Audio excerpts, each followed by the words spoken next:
2026 সাল, সবাই কিছু না কিছু পেয়েছে, আর আমি এখনো একটা চাকরির জন্য হেরে যাওয়া মানুষ। দিনের পর দিন চেষ্টা করেও একটা কাজ জোগাড় করতে পারলাম না। পকেট খালি, স্বপ্নগুলোও আজ নিঃশ্বাস নিতে কষ্ট পাচ্ছে। টাকার অভাবটা এমন একটা কষ্ট যেটা কাউকে দেখানো যায় না, কিন্তু ভিতর থেকে প্রতিদিন একটু একটু করে শেষ করে দেয়।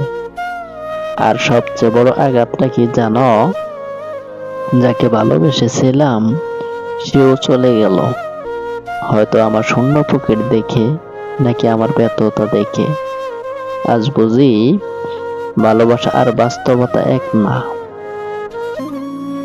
এখানে টাকার ওজন অনেক বেশি, আর অনুভূতির দাম খুবই কম। রাতে যখন সবাই ঘুমিয়ে যায়, আমি তখন নিজের সাথে লড়াই করি। কেন আমি পারলাম না?